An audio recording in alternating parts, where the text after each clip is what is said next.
ಎಲ್ರಿಗೂ ನಮಸ್ಕಾರ. This is Sushmita ಕೀರ್ತಿ ಪ್ರಸಾದ್. ಇವತ್ತು ಒಬ್ರು ಕ್ಲೈಂಟ್ ಬಂದಿದ್ದಾರೆ. ಯಾಕೆ ಏನು ಅಂತ ಗೊತ್ತಾಗ್ಬೇಕು ಅಂದ್ರೆ ವಿಡಿಯೋನ ಕಂಟಿನ್ಯೂಸ್ ಆಗಿ ನೋಡ್ತಾ ಇರಿ. ಇವತ್ತು ನನ್ನಲ್ಲಿರೋ ಇನ್ನೊಂದು ಕಲೆ ಹೊರಗಡೆ ಬರ್ತಿದೆ.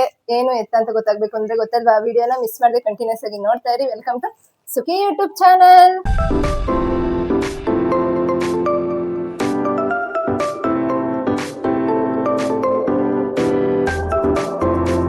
ಓಕೆ, ಇವತ್ತು ಒಂದು ಕ್ಲೈಂಟ್ ಬಂದಿದ್ದಾರೆ ಅಂದಲ್ಲ, ಅವ್ರು ಬೇರೆ ಯಾರು ಅಲ್ಲ, ನನ್ನ ಫ್ರೆಂಡ್ ಪಲ್ಲವಿ ಗೌಡ ಅಂತ. ಅದೇ ನೆಕ್ಸ್ಟ್ ಹೇಳಕ್ ಬಂದೆ. ಡಿಂಪವಿ ಯೂಟ್ಯೂಬ್ ಚಾನಲ್ ಓನರ್ ಇವರು.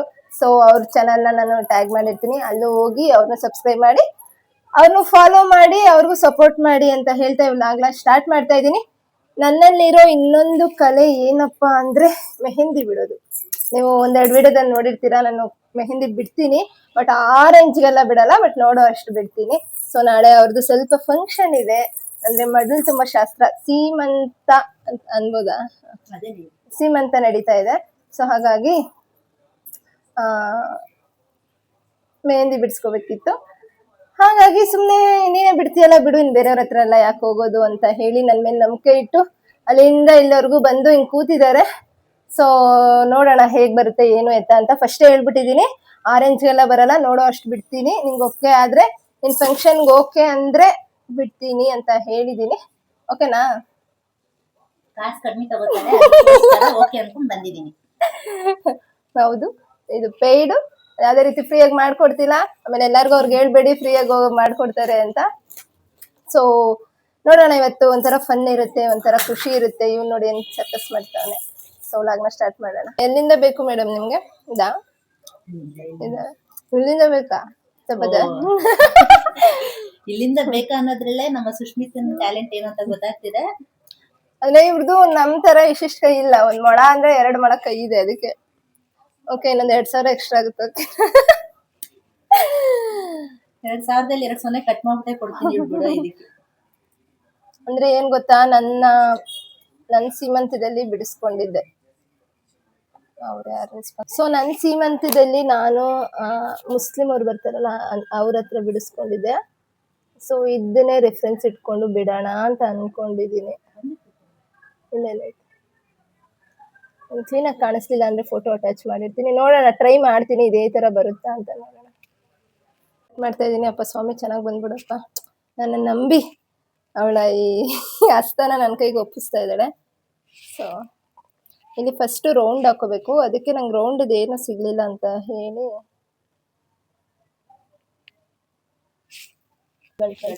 ಕಾಣಿಸುತ್ತೆ. ಇದು ಬಂದಿರಲಿ ಮಾರ್ಕ್. ಆಮೇಲೆ ಇದು ಓಕೆ, ಇದೊಂದು ಟ್ರಿಕ್ ಯೂಸ್ ಮಾಡ್ಕೊಂಡು ಯಾರನ್ನ ಮೆಹಂದಿ ಹಾಕೋರಿದ್ರೆ. ಮೆಹಂದಿ ಹಾಕೋರಿಗೆ ಈ ಟ್ರಿಕ್ ಅಲ್ಲ, ಹಾಕಕ್ ಬರ್ದೇ ಇರೋರಿಗೆ ಇನ್ನು ನೋಡ್ಕೊಳ್ಳಿ, ನನ್ನ ಮಾತಲ್ಲೇ ಕೊಂದು ಬಿಡ್ತಾಳೆ. ಹೋಗೋ ಅಷ್ಟರಲ್ಲಿ 2 kg ಸಣ್ಣ ಮಾಡ್ಬಿಟ್ಟಿರ್ತಾಳೆ. ನಾನು ಇಲ್ಲಿ ಬಾಯಿಗೆ ಹಲ್ಬೇಕಾ, ಇಲ್ಲ ಇದು ಏನದು ಹೆಜ್ಜೆ ಗುರ್ತುನು ಇರ್ಬೇಕಾ? ಬೇಬಿ ಕಮೆಂಟ್ಸ್ ಹಿಂದ್ಗಡೆ ಇದೆಯಾ? ನಿಮ್ಗೆಲ್ಲ ಇರ್ಲಾ, ಹಿಂದೆನೇ ಇರ್ಲಾ? ನನಗ್ ಕಾಣಿಸ್ಬೇಕಾ ಬಾಯ್ ಅಂತ? ಹಿಂಗಂದ್ರೆ ಹಿಂಗ್ ಬರುತ್ತೆ. ಫೋಟೋ ಹಿಂಗೆ ತಾನೇ ನಾವು ಹಿಡಿಬೇಕು. ಹೇಳಿ ನೀನು ಹಿಂಗಿಲ್ಲ. ಫೋಟೋಗೆ ನಾವು ಹಿಂಗ್ ಹಿಡಿತೀವ. ಅವಳ ಕಡೆಗೆ ಬರ್ಕೊಂಡು ಅವಳು ಇಲ್ಲಿ ಬರ್ಲಿ. ಹಿಂಗ್ ಬರ್ದಿದ್ದೆ ನಾನು ಹಿಂಗ್ ಬರಿಲ್ಲ. ಹಿಂಗ್ ಬರ್ದು ಹಿಂಗ್ ಫೋಟೋ ಕಾಣುತ್ತೆ. ಫಸ್ಟ್ ಬಾಯ ಬರಿತಾ ಇದೀನಿ ಅಂದ್ರೆ ಖಂಡಿತವಾಗ್ಲು ಅಳಿಮಯ್ಯ ಓಡ್ ಬರ್ತಾನೆ ಅಂತ ಅರ್ಥ. ಅಂದ್ರೆ ಗಂಡ್ ಮಗುನೇ ಬೇಕು ಅಂತಲ್ಲ, ಆಲ್ರೆಡಿ ಒಂದು ಹೆಣ್ಮಗು ಇದೆಯಲ್ಲ. ಸೊ ಹಾಗಾಗಿ ಒಂದ್ ಗಂಡ್ ಇರ್ಲಿ ಅಂತ ಅಷ್ಟೇ ಅಲ್ವಾ? ಹೌದು. ವಿಶ್ವನ್ಗೊಂದು ಪಲ್ಲುಗೊಂದು. ಸರಿತಾ? ಓಕೆ ಓಕೆ, ಸ್ಟಾರ್ಟ್ ಮಾಡಿದೀನಿ. ಹೇಗೆ ಅನ್ನಿಸ್ತಾ ಇದೆ? ಕೈ ನೋವು ಬಂತಾ? ಸ್ಟಾರ್ಟಿಂಗ್ ಅಲ್ವಾ, ಕೈ ನೋವು ಇನ್ನೂ ಬಂದಿಲ್ಲ. ಅಲ್ಲ, ಸ್ಟಾರ್ಟಿಂಗ್ಗೆ ಗೊತ್ತಾಗುತ್ತಲ್ಲ ಹೆಂಗ್ ಬರ್ಬೋದು ಏನು ಅಂತ. ಹೆಂಗ ಅನ್ಸುತ್ತೆ? 2,000 ಬಂದು 200 ರೂಪಾಯಿ ಕೊಡೋ ತರ ಬರ್ತಾ ಇದೆ. ನೋಡ್ಬೇಕು. ನಾನೇನು ಪ್ರೊಫೆಷ್ನಲ್ ಅಲ್ಲಮ್ಮ, ಅಲಾಕ್ ಪುಲಾಕಲ್ಲಿ ಮಾಡ್ತಾ ಇದ್ದೀನಿ. ಓಕೆ, ಒಂದಿಷ್ಟು ತಕ್ಕ ಮಟ್ಟಿಗೆ ಹಾಕಿದ್ದೀನಿ. ಸುಮ್ಮನೆ ಹಂಗೆ ನನಗೂ ಆಗ್ತಾ ಇದ್ರೆ ನಿದ್ದೆ ಬಂದ್ಬಿಡುತ್ತೆ. ಸುಮ್ಮನೆ ಹಂಗೆ ಕೂತಿದ್ರೆ ಅವಳಗ್ ನಿದ್ದೆ ಬರುತ್ತೆ, ಸುಮ್ಮನೆ ನಾನು ಕೂತಿದ್ರೆ ಬೇಜಾರ್ಗೆ ಏನೇನೋ ಗೀಚ್ಬಿಡ್ತೀನಿ. ಸೊ ಹಾಗೆ ಒಂದು ಥಾಟ್ ಹೊಡಿತು ಚೆಲ್ಲ, ಏನು ಸುಮ್ಮನೆ ಹಿಂಗೆ ಮೆಹಂದಿ ಹಾಕೋ ಬದಲು ನಮ್ದು ಫ್ರೆಂಡ್ಶಿಪ್ ಜರ್ನಿ ಹೇಗೆ ಸ್ಟಾರ್ಟ್ ಆಯ್ತು ಅಂದ್ರೆ ಏನಂತಾರೆ, ಈ ಲವ್ ಸ್ಟೋರಿ ವ್ಲಾಗ್ ಮಾಡ್ತಾರೆ ನೋಡು, ಆ ಥರ ಫ್ರೆಂಡ್ಶಿಪ್ ಲಾಗ ಮಾಡೋಣ. ಮಾಡು ಮಾಡು. ಎಲ್ಲಿ ನನ್ ಕೈ ಸಿಕ್ಕಿದ್ದು ಮುರ್ದಾಕ್ಬಿಡ್ತಾಳೆ ತಾಯಿ. ಕಾಪಾಡಿ. ನನ್ ಸುತ್ತಮುತ್ತ ಬೇಕು ಅಂತಾಳೆ, ಆ ಕಡೆ ತಿರ್ಗಿಸಿದ್ರೆ ಈ ಕಡೆ ತಿರ್ಕೋತಾಳೆ, ಈ ಕಡೆ ತಿರ್ಗಿಸಿದ್ರೆ ಆ ಕಡೆ ತಿರ್ಕೊಳ್ಳುತ್ತೆ. ಓಕೆ, ಎಲ್ಲಿ ಸಿಕ್ಕಿದ್ದು ನೀನ್ ನನ್ಗೆ? ನಾನ್ ಸಿಕ್ಕಿದ್ದು ಅಮೆರಿಕ. ನಾನ್ ಬಂದಿಲ್ವಲ್ಲ. ಈ ಬೆಂಗಳೂರು ಬಿಟ್ಟು ಇನ್ನೆಲ್ಲಿ ಸಿಗ್ಲಿ, ಅದು ಒಂದು ಕೆಲ್ಸದ ಹತ್ರ ಇಮೇಜ್. ನಾವು ಇಮೇಜ್ ಲೇಬಲ್ಸ್ ಅಂತ ಒಂದ್ ಕಡೆ ಕೆಲಸ ಮಾಡ್ತಿದ್ವಿ. ಸೊ ನಮ್ಮ ಯಜಮಾನ್ರು ಸಿಕ್ಕಿದ್ರು ಅಂತ ಹೇಳಿದ್ನಲ್ಲ, ಅಂದ್ರೆ ನಮ್ಮ ಯಜಮಾನ್ರು ಸಿಕ್ಕಿದ್ರು ಅಂತ ಹೇಳಿದ್ನಲ್ಲ, ಸೊ ಅಲ್ಲೇ ಫಸ್ಟು ನಾನು, ಇವಳು ಮತ್ತೆ ರಶ್ಮಿ ಅಂತ ಇದ್ಲು. ಸೊ ನಾವು 3 ಜನ ಫ್ರೆಂಡ್ಸ್ ಆಗಿದ್ವಿ. 2016 ಅಲ್ಲಿ ಕೆಲ್ಸಕ್ಕೆ ಜಾಯ್ನ್ ಆದ್ವಿ. ಫ್ರೆಂಡ್ಶಿಪ್ ಬೆಳೆ ಅಷ್ಟರಲ್ಲಿ 17 ಆಯ್ತು. ಸೊ ಬರೋಬ್ಬರಿ 10 ವರ್ಷ 10 ವರ್ಷ ಕಂಪ್ಲೀಟ್ ಮಾಡ್ಬಿಟ್ವಿ. ಬಟ್ ಅಂದ್ರೆ ಅಲ್ಲಿಂದನೂ ಇಲ್ಲಿವರೆಗೂ ಡೈಲಿ ಫೋನು, ಡೈಲಿ ಇದು ಅಂತ ಏನಿಲ್ಲ. ಸೊ ಅದಾದ್ಮೇಲೆ ಅವಳು ಒಂದ್ 2-3 ಕೆಲಸ ಚೇಂಜ್ ಮಾಡಿದ್ಲು, ನಾನು ಕೂಡ ಒಂದ್ 2-3 ಕೆಲಸ ಚೇಂಜ್ ಮಾಡಿದೆ. ಅವಳಿಗೂ ಲವ್ ಆಯ್ತು, ಮದ್ವೆ ಆಯ್ತು, ಮಕ್ಳಾಯ್ತು. ನನಗೂ ಲವ್ ಆಯ್ತು, ಮದ್ವೆ ಆಯ್ತು, ಮಕ್ಳು ಕೂಡ ಆಯ್ತು. ಬಟ್ ಇನ್ನು ನಮ್ಮ ಫ್ರೆಂಡ್ಶಿಪ್ ಹಿಂಗೆ ಬಿಲ್ಡ್ ಆಗ್ತಾ ಇದೆ, ಹೋಗ್ತಾ ಇದೆ. ಕೋಪ, ಜಗಳ, ಮುನ್ಸು ತೀರಾ ಕಮ್ಮಿ ಅಲ್ವಾ? ಹಾಗೆ ಇಲ್ಲ. ಅದೇ ಹೇಳ್ಬೇಕು ಅಂದ್ರೆ ಅಷ್ಟೊಂದು ಹಾಗೇ ಇಲ್ಲ, ಎಲ್ಲೋ 1% 2% ಅಷ್ಟೇ ಅಂತ ದಿನಾನು ಮಾತಾಡ್ತಿದ್ವಿ. ಈ ನಡುವೆ ರೀಸೆಂಟ್ ಆಗಿ ತುಂಬಾ ಫೋನ್ ಕಾಲ್ಸ್ ಅಂದ್ರೆ ಡೈಲಿ ಮಾತಾಡೋದಿದೆ. ಬಟ್ ಅವಾಗ ಕೆಲ್ಸಕ್ಕೆ ಹೋಗ್ಬೇಕಾದ್ರೆ ಅಷ್ಟೊಂದೇನು ಇರ್ಲಿಲ್ಲ. ಆದ್ರೂನು ಅಂದ್ರೆ ಎಲ್ಲೂ ಬ್ರೇಕ್ ಆಗಿಲ್ಲ ನಮ್ಮ ಫ್ರೆಂಡ್ಶಿಪ್. ಈ 10 ವರ್ಷದಲ್ಲಿ ಎಲ್ಲೂ ಅವಳಿಗೂ ಬೇಡ ಅಂತ ಅನ್ಸಿದ್ದಿಲ್ಲ. ಅಂದ್ರೆ ಇವಾಗ ಒಂದೊಂದು ಫ್ರೆಂಡ್ಶಿಪ್ ಹೆಂಗೆ ಅಂದ್ರೆ, ಒಬ್ರಿಂದ ಹೆಲ್ಪ್ ಇದ್ರೆ ಮಾತ್ರ, ಇಲ್ಲ ಅವರಿಂದ ನಮ್ಗೆ ಏನಾದ್ರೂ ಯೂಸ್ ಆಗುತ್ತೆ ಅಂದ್ರೆ ಮಾತ್ರ ಆ ಫ್ರೆಂಡ್ಶಿಪ್ ನ ಈ ಕಾಲದಲ್ಲಿ ಅಲ್ವಾ ಕ್ಯಾರಿ ಮಾಡ್ತಾರೆ. ಇಲ್ಲ ಅಂದ್ರೆ ಅವ್ರ ಎಂತಕ್ಕೆ ಬಿಡು ಅಂತ ಬಿಟ್ಬಿಡ್ತಾರೆ. ಇವಾಗ 1 ವರ್ಷ ಉಳಿಸ್ಕೊಳ್ಳೋದು ದೊಡ್ಡದು. ಒಂದ್ ದಿನಾನೇ ಇರಲ್ಲ. ಅಂದ್ರೆ ಏನೋ ಒಂದ್ ಸಣ್ಣ ಪುಟ್ಟ ಜಗಳ ಬಂತು ಅಂದ್ರೂ ಅಲ್ಲಿಗೆ ಈ ಬ್ರೇಕಪ್ ಅಂತಾರಲ್ಲ, ಆ ತರ ಮಾಡ್ಕೊಂಡು ಅವ್ರ ಪಾಡ್ಗೆ ಅವ್ರು ಮೂವ್ ಆನ್ ಆಗಿ ಹೋಗ್ತಾರೆ. ಫ್ರೆಂಡ್ಶಿಪ್ ಅಲ್ಲಿ ಕೂಡ ನಾವು ನೋಡಿರೋ ಮಟ್ಟಿಗೆ ಇದ್ರ ಮಧ್ಯೆ ಅವಳಿಗೂ ತುಂಬಾ ಜನ ಫ್ರೆಂಡ್ಸ್ ಸಿಕ್ಕಿದ್ದಾರೆ, ನಂಗೂ ಕೂಡ ತುಂಬಾ ಜನ ಫ್ರೆಂಡ್ಸ್ ಸಿಕ್ಕಿದ್ದಾರೆ. ನಾವು 90s ಕಿಡ್ಸ್, ಅದಕ್ಕೆ ಫ್ರೆಂಡ್ಶಿಪ್ಗೆಲ್ಲ ತುಂಬಾ ವ್ಯಾಲ್ಯೂ ಕೊಡ್ತೀವಿ. ನಾನು ಅದೇ ಅಂತ ಇರ್ತೀನಿ ಯಾವಾಗ್ಲೂ. ಅಂದ್ರೆ ಅಷ್ಟು ತೀರಾ ಬೆಸ್ಟ್ ಫ್ರೆಂಡ್ಸ್ ಅನ್ನಂಗೂ ಇಲ್ಲ, ಅಷ್ಟು ಕ್ಲೋಸ್ ಫ್ರೆಂಡ್ಸ್ ಅನ್ನಂಗೂ ಇಲ್ಲ. ಇಲ್ಲ ನಿನ್ ಬಿಟ್ಟು ನಾನು ಇರೋದೇ ಇಲ್ಲ, ನೀನ್ ಮಾತಾಡಿಲ್ಲ ಅಂದ್ರೆ ನಾನು ಇರೋದೇ ಇಲ್ಲ ಅನ್ನೋ ತರನೂ ಇಲ್ಲ. ಬಟ್ ಏನು ಇದುವರೆಗೂ ನಾನು ಅದನ್ನೇ ಹೇಳ್ತೀನಿ, ನಾವು ಫ್ರೆಂಡ್ಸ್ ತರನೂ ಅಲ್ಲ, ಈ ಕಡೆ ಏನಂತಾರೆ ಫ್ಯಾಮಿಲಿನೂ ಅಲ್ಲ, ಅಕ್ಕ ತಂಗಿರ್ ತರನೂ ಇಲ್ಲ. ಬಟ್ ಹೆಂಗೆ ಮಿಕ್ಸಿಂಗ್. ಒಟ್ನಲ್ಲಿ 1 ವಾರ ಅಲ್ಲ, 1 ತಿಂಗಳಲ್ಲ, 1 ವರ್ಷ ಬಿಟ್ಟು ಅವಳು ಸಿಕ್ಕಿದ್ರು ಇದೇ ಬಾಂಡಿಂಗ್ ಇರುತ್ತೆ, ಹೀಗೆ ಇರ್ತೀವಿ. ಸೊ ಇದನ್ನೇ ರಿಯಲ್ ಫ್ರೆಂಡ್ಶಿಪ್ ಅಂತ ನನಗ್ ಅನ್ಸುತ್ತೆ. ಬೇರೆಯವ್ರ ತರ 3 ದಿನ ಹಿಂಗ್ ಫ್ರೆಂಡ್ಸ್ ಆಗು, 4ನೇ ದಿನಕ್ಕೆ ಫೋನ್ ಸ್ವಿಚ್ ಆಫ್ ಮಾಡ್ಕೋ. ಇಲ್ಲ ಅಂದ್ರೆ ಪರವಾಗಿಲ್ಲ, ಕಾಲ್ ಮಾಡಿದಾಗ ರಿಸೀವ್ ಮಾಡಲ್ಲ. ಸೊ ಇಗ್ನೋರ್ ಮಾಡೋದು ಜಾಸ್ತಿ. ನಮ್ಮಿಬ್ರಲ್ಲಿ ಏನು ಅಂದ್ರೆ ಅಂಡರ್ಸ್ಟ್ಯಾಂಡಿಂಗ್ ಜಾಸ್ತಿ ಇದೆ. ಇವಾಗ ನಾನು ಅವಳಿಗೆ ಫೋನ್ ಮಾಡಿಲ್ಲ, ಇಲ್ಲ ಅವಳದ್ದು ಏನೇ ಒಂದು ಇದಕ್ಕೆ ನಾನು ಮಿಸ್ ಆದ್ರೂ ಕೂಡ ಅಲ್ಲೊಂದು ಏನೋ ಒಂದು ರೀಸನ್ಗೆ ಇವಳು ಬಂದಿರಲ್ಲ ಅಂತ ಅವಳಿಗೆ ಗೊತ್ತಿರುತ್ತೆ. ಸೊ ಆ ಥರ ಮೇನ್ ಫ್ರೆಂಡ್ಶಿಪ್ಪಲ್ಲಾಗಿರ್ಬೋದು, ಗಂಡ ಹೆಂಡ್ತಿಲಾಗಿರ್ಬೋದು, ಲವರ್ಸಲ್ಲಾಗಿರ್ಬೋದು, ಮೇನ್ ಬೇಕಾಗಿರೋದೆ ಅಂಡರ್ಸ್ಟ್ಯಾಂಡಿಂಗು. ಏನಂತೀರಾ ಗೈಸ್? ಕಮೆಂಟ್ ಮಾಡಿ. ಇಲ್ಲ ತುಂಬಾ ಜನ ಇರ್ತಾರೆ ಈ ತರ, ನಾವ್ ಒಬ್ರೇ ಅಂತಲ್ಲ. ಬಟ್ ನಾನ್ ನೋಡಿದ ಮಟ್ಟ ತುಂಬಾ ಕಮ್ಮಿ. ಇವಾಗಿನ ಜನರೇಷನ್ ತುಂಬಾ ಕಡಿಮೆ ಆಗ್ಬಿಟ್ಟಿದೆ ಅಷ್ಟೇ. ನನಗೂ ಹೇಳಿಲ್ವಾ, ನಂಗೂ ತುಂಬಾ ಜನ ಫ್ರೆಂಡ್ಸ್ ಇದ್ದಾರೆ. ಬಟ್ ಹೇಳ್ಕೊಡೋ ಅಷ್ಟೇ ಯಾರಿಲ್ಲ. ಅದೇ 2 ದಿನ ಮತ್ 3ನೇ ದಿನಕ್ಕೆ ಇವ್ರ ಜೊತೆ ಏನ್ ಮಾತಾಡೋದು, ನಮ್ಮನ್ನ ಇಗ್ನೋರ್ ಮಾಡ್ಬಿಡ್ತಾರೆ. ಸೊ ಇವ್ರಿಗೂ ಬೆಸ್ಟ್ ಫ್ರೆಂಡ್ಸ್ ಆಗಿರ್ಬೋದು, ಸ್ಕೂಲ್ ಫ್ರೆಂಡ್ಸ್ ಆಗಿರ್ಬೋದು, ಕಾಲೇಜ್ ಫ್ರೆಂಡ್ಸ್ ಆಗಿರ್ಬೋದು, ಕೆಲ್ಸದಲ್ಲಿ ಫ್ರೆಂಡ್ಸ್ ಆಗಿರ್ಬೋದು, ಇಬ್ಬರಿಗೂ ತುಂಬಾ ಜನ ಇದ್ದಾರೆ. ಬಟ್ ಅವ್ರವ್ರ ಜಾಗ, ಅವ್ರವ್ರ ಟೈಮು, ಅವ್ರವ್ರ ಇದು ಅವ್ರವ್ರಿಗೆ ಅವಾಗ ಕೊಡ್ತಾರೆ ಅಲ್ವಾ. ನನಗೆ ನನ್ನ ಸ್ಕೂಲ್ ಫ್ರೆಂಡ್ಸ್ ಇದ್ದಾರೆ, ಕರೆಕ್ಟ್ ಆಗಿ ವರ್ಷಕ್ಕೊಂದ್ಸರಿ ಮೆಸೇಜ್ ಮಾಡ್ತಾರೆ ಹ್ಯಾಪಿ ಬರ್ಡೇ ಅಂತ ಟೈಮಲ್ಲಿ ಅದನ್ ಬಿಟ್ರೆ ಮತ್ತೆ ತಿಂದ ಹೆಂಗಿದ್ಯಾ ಅಂತ ಒಂದ್ ನೆನಪು ಮಾಡಿಲ್ಲ. ನಮ್ಗೆ ಒಂಥರ ಖುಷಿ ಅಂದ್ರೆ ಒಂಥರ ಏನಾಗುತ್ತೆ, ಪ್ರೌಡ್ ಫೀಲ್ ಆಗುತ್ತೆ ನಮ್ಮ ಫ್ರೆಂಡ್ಶಿಪ್ ಬಗ್ಗೆ. ಅಂದ್ರೆ 10 ವರ್ಷದಲ್ಲಿ ಒಂದ್ಸಲಿನೂ ಜಗಳ ಆಗಿಲ್ಲ ಅಂತ ಹೇಳಿದೀವಿ, ಪ್ಲೀಸ್ ಯಾರು ಕಣ್ಣು ಹಾಕ್ಬೇಡಿ. ನೋ ದೃಷ್ಟಿ ಪ್ಲೀಸ್. ಎಂತ ಮಾರನೇ ದಿನಕ್ಕೆ ಜಗಳ ಆದ್ರೆ ನೀವೇ ಕಾರಣ. ಅದೇ ಹೇಳಿದೀನಿ, ಅಂದ್ರೆ ಏನನ ಇವಾಗ 3ನೇವರಿಂದ ತಂದಿಡೋದು ಜಾಸ್ತಿ. ಸೊ ಅಂತ ಪ್ರಾಬ್ಲಮ್ಸ್ ಏನನ ಬಂತು, 3ನೇವರೇ ಇಲ್ಲ, ಅದೇ ಮೇನ್. ಅದಕ್ಕೋಸ್ಕರ ಇಷ್ಟು ವರ್ಷ ಹಿಂಗೆ ಕಾಪಾಡ್ಕೊ ಬಂದಿದೀವಿ. ಯಾಕಂದ್ರೆ 3ನೇ ಬಂದು ಏನ್ ಹೇಳಿದ್ರು ನಾನು ಅದನ್ನ ಅಕ್ಸೆಪ್ಟೇ ಮಾಡಲ್ಲ. ಯಾಕಂದ್ರೆ ನಂಗೆ ಗೊತ್ತಿರುತ್ತೆ, ಅವ್ಳು ಮುಂಚೆನೆ ಹೇಳ್ಬಿಟ್ಟಿರ್ತಾಳೆಲ್ಲ. ಬೇರೆ ಬಂದು ಏನು ಹೇಳಿದ್ರು ನಾನು ಅದನ್ನ ತಲೆ ಕೆಡಿಸ್ಕೊಳ್ಳಲ್ಲ. ಯಾಕಂದ್ರೆ 3ನೇವರಿಂದ ವಿಷಯ ಗೊತ್ತಾಗೋದ್ಕಿಂತ ನಮ್ಮವರೇ ನಮ್ ಮೊದ್ಲೇ ವಿಷಯ ಹೇಳ್ಬಿಟ್ರೆ ನಮ್ಗೆ ಅವ್ ಸಮಸ್ಯೆನೇ ಬರಲ್ಲ. ಇದು ನಾನು ಯಾವಾಗ್ಲೂ ಹೇಳೋದು, ಏನಂದ್ರೆ 3ನೇವರಿಂದ ಗೊತ್ತಾದ್ರೆ ಅದಕ್ಕೆ ಬೇರೆ ಅರ್ಥನೇ ಬಂದ್ಬಿಡುತ್ತೆ. ಇಷ್ಟು ಹೇಳಿರ್ತೀವಿ, ಅವ್ರು ಇಷ್ಟು ಉದ್ದ ಮಾಡಿ ಹೇಳಿರ್ತಾರೆ. ಇವಾಗ ನೋಡಿ ನಾನೇನ್ ಹೇಳಿರ್ತೀನಿ ಅಂದ್ರೆ, ಪಲ್ಲವಿ ಕೊಬ್ಬು ಜಾಸ್ತಿ, ಫೋನ್ ಮಾಡಿಲ್ಲ, ಇಷ್ಟೇ ನಾನು ಹೇಳಿರೋದು. ಬಟ್ ಅಷ್ಟೆಲ್ಲ ಅದು ಪಲ್ಲವಿ ನಿಂಗೆ ಹೆವಿ ಕೊಬ್ಬು ಜಾಸ್ತಿ ಅಂತೆ, ನಿನ್ ಒಂದಿನೂ ಕಾಲೇ ಮಾಡಿಲ್ವಂತೆ, ಬರ್ತಾ ಬರ್ತಾ ತುಂಬಾ ಓವರ್ ಆಗಿ ಆಡ್ತಿದ್ಯಂತೆ, ಇನ್ನೂ ಇದಾವೆ. ಬಟ್ ನಂಗೆ ಇಷ್ಟ ಈ ತರ ಆಗುತ್ತೆ. ಸೊ ಯಾವುದೇ ಸಂಬಂಧದಲ್ಲಾಗ್ಲಿ, ಯಾವುದೇ ರೀತಿ ಫ್ರೆಂಡ್ಶಿಪ್ ಅಲ್ಲಾಗಿರ್ಲಿ, 3ನೇವರ್ನ ನಿಮ್ ಮಧ್ಯೆ ಬಿಟ್ಕೊಂಬೇಡಿ. ಇವಾಗ ಮಧ್ಯೆ ಬಿಟ್ಕೊಂಡಷ್ಟು ಏನಂದ್ರೆ ಇದೇ ಪ್ರಾಬ್ಲಮ್ಸ್ ಜಾಸ್ತಿ. ಅವ್ರ ಹಂಗಂದ್ರಂತೆ, ಇವ್ರು ಹಿಂಗಂದ್ರಂತೆ, ಇವ್ರು ಯಾಕಂತೆ, ಹಿಂಗೆ ಮಾತುಗಳು ಬೆಳೀತಾ ಹೋಗುತ್ತೆ. ನೀವು ಕೇಳಿ ಅದನ್ನ ಸಾಲ್ವ್ ಔಟ್ ಮಾಡ್ಕೊಂಡ್ರು ಅದಕ್ಕೊಂದು ಅರ್ಥ ಇರುತ್ತೆ. ಬಟ್ ನಮ್ಮ ಮನ್ಸಲ್ಲಿ ಒಂದೇ ಒಂದ್ಸಲಿ ಅನುಮಾನ ಬಂದ್ಬಿಡ್ತು ಅಂದ್ರೆ, ನೋಡಿ ಇವ್ಳು ನನ್ಗೆ ಹೇಳಿಲ್ಲ, ಈ ತರ ಇವ್ರ ಹತ್ರ ಹೇಳ್ಕೊಂಡ್ ಬಂದವಳಲ್ಲ ಅಂತ ಒಂದ್ ಮಾತು ಬಂದ್ಬಿಡ್ತು ಅಂದ್ರೆ ಅದಂಗೆ ಕ್ಯಾರಿ ಆಗುತ್ತೆ. ನೆಕ್ಸ್ಟ್ ಟೈಮ್ ನಾನು ಏನೇ ಹೇಳಿದ್ರು ಅದು ಅವಳಿಗೆ ಸುಳ್ಳು ಅಂತಾನೆ ಅನ್ಸುತ್ತೆ.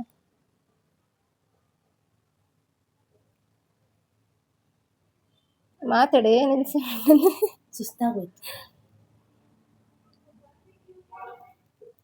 ನಿಮ್ಗೂ ಎಲ್ಲಾರು ಈ ತರ 10 ವರ್ಷ 15 ವರ್ಷದ ಫ್ರೆಂಡ್ಶಿಪ್ ಕಂಟಿನ್ಯೂ ಆಗಿದ್ದು, ನೀವು ಎಲ್ಲರೂ ಹೀಗೆ ಇದ್ರೆ ದಯವಿಟ್ಟು ಕಮೆಂಟ್ ಮಾಡಿ, ಟ್ಯಾಗ್ ಮಾಡಿ. ನಮಗೂ ಖುಷಿ ಆಗುತ್ತೆ ಈ ಕಾಲದಲ್ಲೂ ಇಂಥ ಫ್ರೆಂಡ್ಶಿಪ್ ಇದೆಯಲ್ಲ ಅಂತ. ಅದು ನಿಜ ಸ್ಕೂಲ್ ಫ್ರೆಂಡ್ಸ್ ನ ಮಾತ್ರ ಮರೆಯೋಕ್ಕಾಗಲ್ಲ. ಹೌದು, ನನ್ನ ಫ್ರೆಂಡ್ಸ್ ಆಮೇಲೆ ನೋಡ್ಕೊಂಡು ಬೈಕೊಂತಿರ್ತಾರೆ. ಸ್ಕೂಲ್ ಫ್ರೆಂಡ್ಸ್ ನ ಮರೆಯೋಕ್ಕಾಗಲ್ಲ. ಗೋಲ್ಡನ್ ಮೆಮೊರೀಸ್ ಅಂತಂದ್ರೇನೆ ಸ್ಕೂಲ್ ಲೈಫ್. ಅದನ್ನ ನಾನು ಹೇಳ್ತಾ ಇರೋದು. ಈ ಕಡೆ ಇವಳು, ನಾನು ಬೇರೆಯವ್ರಿಗೆ ಹೇಳ್ಕೊತೀನಿ, ನಿಮ್ ಫ್ರೆಂಡ್, ನಾನು ಯಾವಾಗ್ಲೂ ಸ್ಟೇಟಸ್ ಇಲ್ಲ, ನಾನು ಯಾವಾಗ್ಲೂ ಮಾತಾಡೋದೆ ಯಾರು ನಂಬೇಡಿ, ಯಾರ ಹತ್ರನೂ ಏನು ಶೇರ್ ಮಾಡ್ಕೊಬೇಡಿ ಅಂತ. ಯಾಕಂದ್ರೆ ಇವತ್ತು ಚೆನ್ನಾಗಿದ್ದಾಗ ನಾವು ಚೆನ್ನಾಗಿರ್ತೀವಿ, ಚೆನ್ನಾಗಿ ಮಾತಾಡ್ತಾರೆ. ಅದೇ ನಾಳೆ ದಿನ ಸ್ವಲ್ಪ ಕಿತ್ತಾಡಿ ಇಲ್ಲ ಏನಾರ ಜಗಳ ಆಯ್ತು ಅಂದ್ರೆ ಆ ವಿಷಯಗಳನ್ನ ಇಟ್ಕೊಂಡು ಆಡ್ಕೊಳ್ಳೋದು ಜಾಸ್ತಿ ಕಾಲದಲ್ಲಿ. ಎಷ್ಟು ತನ್ಕೋತೀವಿ ನಾವು? 4 ಮುಖ 4 ಗಂಟೆಲಿ ಕೂತಿದ್ದಕ್ಕೆ ಇವಾಗ 5:15 ಟೈಮು, ಇನ್ನು 1 ಕೈ ಆಗಿದೆ. ಬಟ್ ಹೆಂಗ್ ಬಂದಿದೆ ಹೇಳ್ಬೇಕಾ? ಮನ್ಸಾರೆ ಹೇಳು, ನನ್ನ ಫ್ರೆಂಡು ಇಲ್ಲ ಏನೋ ಅರ್ಥ ಆಯ್ತಾ ಅಂತ ಹೇಳ್ಬೇಡ, ಹಾಕಿಲ್ಲಲ್ಲ ಅಂತ ಹೇಳ್ಬೇಡ. ಓಕೆನಾ? ನೋಡಂಗೈತಾ? ಪರವಾಗಿಲ್ವಾ? ಇಲ್ಲ ಬಂದು ತಪ್ಪು ಮಾಡಿದೆ ಅನ್ನಿಸ್ತಾ? ಹೇಳೆ. ನಾನು ಹೇಳಿದ್ರೆ ಎಲ್ಲರೂ ಶಾಕಾಗಿ ಹೋಗ್ಬಿಡ್ತಾರೆ, ಅದಕ್ಕೆ ನಾನು ಏನೂ ಹೇಳಲ್ಲ. ನೋಡಿ, ನಮಗೆ ಅಲ್ಲ, ನನಗಲ್ಲ, ನಮ್ಮನ್ನ ಇಷ್ಟಪಡೋರು ಇಷ್ಟು ಕಷ್ಟಪಟ್ಟು ಬಿಟ್ಟಾಗ ಚೆನ್ನಾಗಿ ಬರ್ದಿರ ಇರುತ್ತಾ?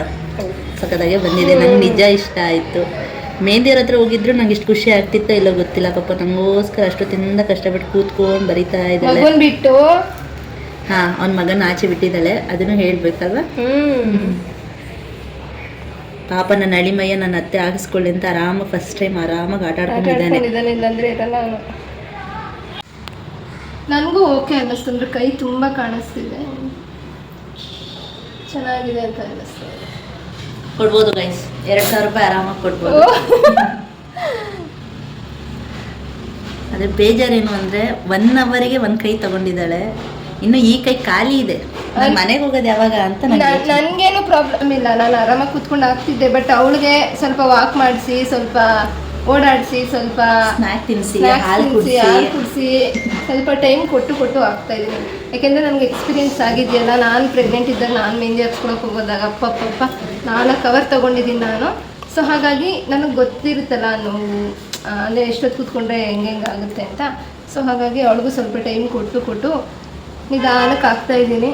ಸೊ ನೋಡೋಣ, ಇನ್ನೊಂದು ಕೈ ಹಾಕೋ ಅಷ್ಟರಲ್ಲಿ ಎಷ್ಟೊತ್ತಾಗುತ್ತೆ ಅಂತ. ಇದು 3ನೇ ಜಾಗ, 3-4 ಇದು 3ನೇ ಜಾಗ. ರೂಮಿಂದ ಹಾಲಿಂದ ಡೈರೆಕ್ಟ್ ಆಚೆ ಮನೆ ಬಂದ್ಬಿಟ್ಟು ಇನ್ನೊಂದು ಸ್ವಲ್ಪ ಬೆಳಕಿರುತ್ತೆ ಅಷ್ಟೇ, ಆಮೇಲೆ ಕತ್ಲಾಗೋಗುತ್ತೆ ಅಂದ್ಬಿಟ್ಟು ಅಲ್ಲಿ ಕೆಳಗಡೆ ಕುತ್ಕೊಂಡು ಆರಾಮಾಗಿ ಹಾಕ್ಬೋದು ಅಂತ ಬಂದಿದ್ದು. ಇವಾಗ ಗೊತ್ತಾಗ್ತಾ ಇದೆ ಆರ್ಟಿಸ್ಟ್ಗಳ ಕಷ್ಟ, ಎಂತಕ್ಕೆ ಅಷ್ಟು ದುಡ್ಡು ತಗೋತಾರೆ ಅಂತ ಇವಾಗ ಅರ್ಥ ಆಗುತ್ತೆ. ಒಂದು ಡಿಸೈನ್ ತಲೆ ಓಡಿಸ್ಬೇಕು, ಕೂತು ಕೂತು ಬೆನ್ನು ನೋವು, ಸೊಂಟ ನೋವು, ಬ್ಯಾಕ್ ನೋವು. ಅದಕ್ಕೆ ಹೇಳೋದು ಅನುಭವಿಸೋರಿಗೆ ಮಾಡೋರಿಗೆ ಅವ್ರ ಕಷ್ಟ ಏನಂತ ಗೊತ್ತಿರುತ್ತೆ. ಆಲ್ರೆಡಿ 1.5 ಅವರ್ ಮೇಲೆ ಆಯ್ತಲ್ಲ, ಬೇಕು 2.5 ಅವರ್ ಬೇಕು ಅನ್ಸುತ್ತೆ. 2 ಕೈ ಅಂದ್ರೆ ಗೊತ್ತಿರೋರಾದ್ರೆ ಸ್ವಲ್ಪ ಬೇಗ ಬೇಗ ಹಾಕೊಂಡು ಹೊಟ್ಟೋಗ್ತಾರೆ.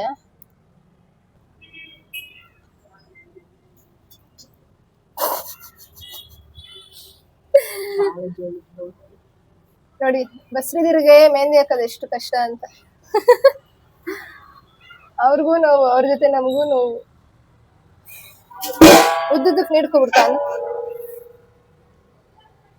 ಹಂಗಂಗ್ ನೀಡ್ಕೊಳ್ಳೋದು. ಹಂಗೆ ಇಲ್ಲ ಕಾಲ ಕಾಲ ಹಾಕೊಂಡು ಅದು ದಿಂಬಿಡ್ಲ ಅಲ್ಲಿ ಮಲ್ಕೊ ಹಿಂಗ ಹಾಕ್ತೀನಿ. ಹೌದು ಕಣೆ, ಫೋಟೋ ತೆಗಿತಾರೆ ಬೀಳ್ತೈತಿದು ಬಾಯ್ ಅನ್ನೋದು. ನಡ್ಸಿ ನೋಡಿ, ನಾನೇನ್ ಭರತನ್ ವಿಡಿಯೋ ಮಾಡೋ ಅಂತ ಫೋನ್ ಕೊಟ್ರೆ ಇವನು ಅವಳ ಫೋನ್ ಎತ್ಕೊಂಡು ವಿಡಿಯೋ ಮಾಡಕ್ ನಿಂತವನೆ. ನೋಡಿ ವಿಡಿಯೋ ಅವನಿಗೆ ಕ್ಯಾಮ್ರಾ ಆನ್ ಮಾಡ್ಕೊಂಡು ನಿಂತವನೆ. ಆಪಕ್ ನಿಂತತಿ ತೀಯಮ್ಮ ಹೆಂಗಮ್ಮ. ಅವ್ನ್ ಬಟ್ಟೆ ಹೆಂಗಿದೆ ಗೊತ್ತಾ, ಲೂಸ್ ಲೂಸ್ ಆಗಿ.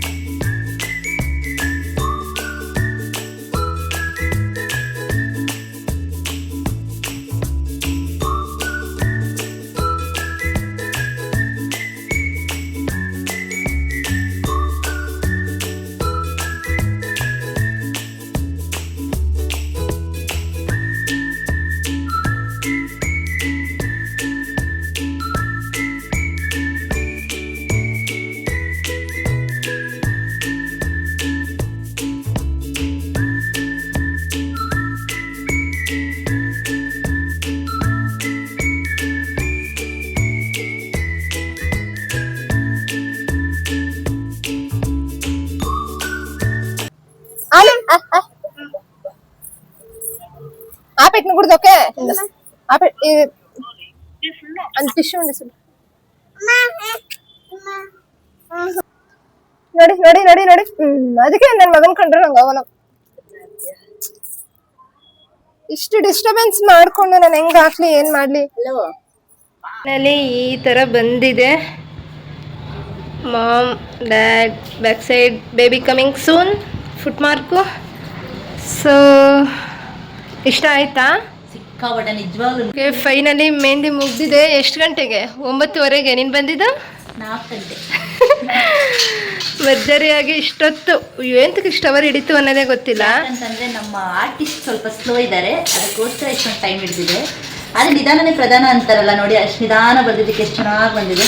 ಸ್ಲೋ ಅನ್ನೋದಕ್ಕಿಂತ ಡಿಸ್ಟರ್ಬೆನ್ಸ್ ಹೆವಿ ಅಂದ್ರೆ ಹೆವಿ ಡಿಸ್ಟರ್ಬೆನ್ಸ್ ಇತ್ತು. ಅಲ್ಲಿದ ನೋಡಿ ಅವಂದೆ. ಸುಳ್ಳು ಹೇಳ್ಬಾರ್ದು. ಮೇನ್ ಡಿಸ್ಟರ್ಬೆನ್ಸ್ ಅವ್ರ ಅಮ್ಮಂದು ಅವ್ರ ಗಂಡಂದು. ಏನೋ 110 ಸಲ ಫೋನ್ ಮಾಡ್ತಿದ್ರು ವಿಚಾರಿಸ್ಕೊಳಕ್ಕೆ. ಓಕೆ, ಫೈನಲಿ ಇಷ್ಟ ಆಯ್ತಾ? ಸಿಕ್ಕಾಪಟ್ಟೆ. ಯಾಕಂದ್ರೆ ನಮ್ಗೆ ಇದೊಂದು ತುಂಬಾ ಮೆಮೊರಿಬಲ್ ಡೇ ನಮ್ಮ ಹೆಣ್ಮಕ್ಳಿಗೆ. ಅಂಥದ್ರಲ್ಲಿ ಇದನ್ನ ಇನ್ನೂ ಮೆಮೊರೇಬಲ್ ಆಗಿ ಮಾಡಿದ್ದು ನನ್ನ ಬೆಸ್ಟಿ. Thank you ಸುಸು. ಅಂದ್ರೆ ನಾನು ಹೇಳ್ದೆ ಈ ಟೈಮಲ್ಲಿ ನಿನ್ನ ಕರ್ಸ್ಕೊಂಬರ್ದಿತ್ತು, ಯಾಕೆಂದ್ರೆ ಬೇರೆಯವ್ರ ಹತ್ರ ಹೋಗಿದ್ರೆ ಪಟ ಅಂತ ಒಂದು 1/2 hour 1 hour ಎಲ್ಲ ಮುಗಿಸ್ಬಿಡ್ತಿದ್ರು, ನಿಂಗೂ ಸರಿ ಹೋಗ್ತಿತ್ತು. ಬಟ್ ನಾನು ಕರ್ಸ್ಕೊಂಡು ತಪ್ಪು ಮಾಡಿದೆ ಅಂತ ಅನ್ನಿಸ್ತು. ಆದ್ರೆ 1/2 hour ಅಲ್ಲಿ ಮುಗಿದಿದ್ರು ಕೂಡ ನಂಗೆ ಅಷ್ಟೊಂದು ಮೆಮೊರಿಯಾಗಿ ಉಳ್ಕೊಂತಾ ಇರಲಿಲ್ಲ.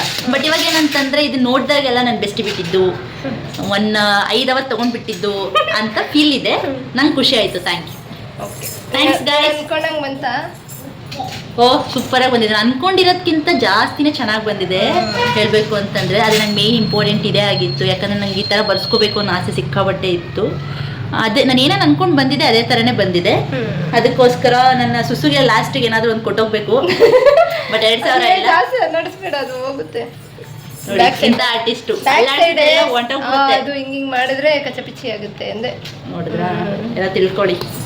ಬೇಗ ಬೇಗ ನಮ್ಮ ಹುಡುಗಿನ ಸ್ವಲ್ಪ ಫಾಲೋ ಮಾಡ್ಕೊಂಡು ಬೆಳೆಸಿ ನೋಡಿ. ಅವಳಿಗೆ ಎಂತೆಂಥ ಕಲೆ ಇದೆ ಗೊತ್ತಾ ಅವಳಲ್ಲಿ. ಹೌದು, ನನಗೂ ಇಷ್ಟು ದೊಡ್ಡ ಕಲೆ ಇದೆ ಅಂತ ನನಗೂ ಗೊತ್ತಿರಲಿಲ್ಲ. ಅದನ್ನ ಹೊರ ತಂದಿದ್ದಕ್ಕೆ ಥ್ಯಾಂಕ್ ಯು ಸೋ ಮಚ್. ಕಾಸು ಉಳಿಸಿದ್ದಕ್ಕೆ thank you so much. Okay, I hope ಹೋಗಮ್ಮ ತಾಯಿ ಫಸ್ಟ್. ಓಕೆ, ಐ ಹೋಪ್ ಈ ವಿಡಿಯೋನ ನೀವು ಎಂಜಾಯ್ ಮಾಡಿದ್ದೀರಾ ಅಂತ ಅನ್ಕೋತೀನಿ. ನಾಳೆ ಸೀಮಂತದ ವಿಡಿಯೋ ಇನ್ನೂ ಚೆನ್ನಾಗಿರುತ್ತೆ. ಸೊ ಅದನ್ನು ಮಿಸ್ ಮಾಡದೆ ನೋಡಿ ಅಂತ ಹೇಳ್ತಾ ಈ ವ್ಲಾಗ್ನ ಇಲ್ಲಿಗೆ ಎಂಡ್ ಮಾಡ್ತಾ ಇದ್ದೀನಿ. ಲೈಕ್ ಮಾಡಿ, ಕಮೆಂಟ್ ಮಾಡಿ, ಶೇರ್ ಮಾಡಿ, ಸಬ್ಸ್ಕ್ರೈಬ್ ಮಾಡಿದೆ ಯಾರೆಲ್ಲ ಇನ್ನೂ ನನ್ನ ವಿಡಿಯೋ ನೋಡ್ತಾ ಇದ್ದೀರಾ ಪ್ಲೀಸ್ ಸಬ್ಸ್ಕ್ರೈಬ್ ಮಾಡ್ಕೊಂಡು ನೋಡಿ ಅಂತ ಹೇಳ್ತಾ ನೆಕ್ಸ್ಟ್ ವಿಡಿಯೋದಲ್ಲಿ ಸಿಗ್ತೀನಿ ನಾನು. ಬೈ ಬಾಯ್.